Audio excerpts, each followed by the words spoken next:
So what do you think, what will be the output of the following program? Let me pause the video here.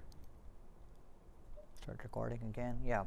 So in the first code, there is in the first line you're defining a function named f, and which is expecting one input, which we are calling it as d, right?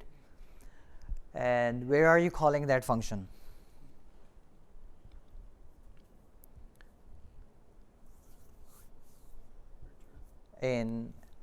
Where are we calling that function? Calling means like you have a function written. So how are we calling this, and where are we calling this function? Print. Within print, what we want to do is print something which is inside. But before printing, we are actually calling the function name f. Okay, and f we have to pass some argument. Okay, so what kind of argument that we are passing in here? So first of all, tell me, what kind of an argument is this? We have just studied, it's a dictionary, right? It's a dictionary containing how many elements? How many items? Three key value pairs. Okay, 3 key value pairs. So it goes here, okay? And what happens next? So D2, what would be the value of D2 here? 3. Why? Because we can access only elements based on their keys. Okay, this is not an index. Yeah. Yeah. So the value associated to the key 2 in a dictionary D is 3. So 3 will be placed here. What about this one? What value will appear here? 5. So 3 plus 5, what should be the answer? 8. It should return 8, and that will be printed in this statement. Okay. What about the second one? So we have 2 dictionaries defined, D1, D2, and in the third line, what is happening?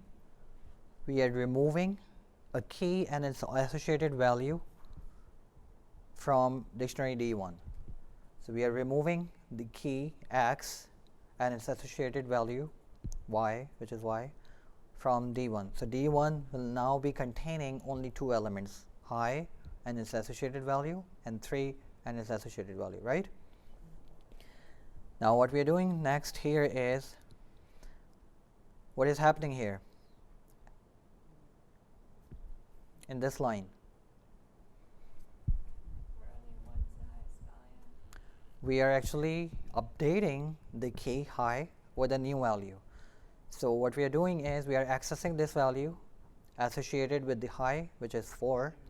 So 4 plus 1, 5 will be assigned as a new value to the same key high. Okay, so now high contains 5. Now if high in D1, whether it would be true or false. What about this one?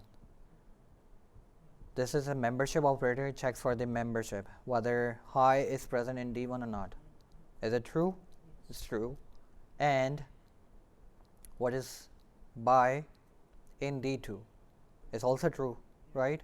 When both of the inputs of AND logical operator is true, then what happens? Then the entire condition is true, and then the code written underneath would be executed. So D1 high now contains what?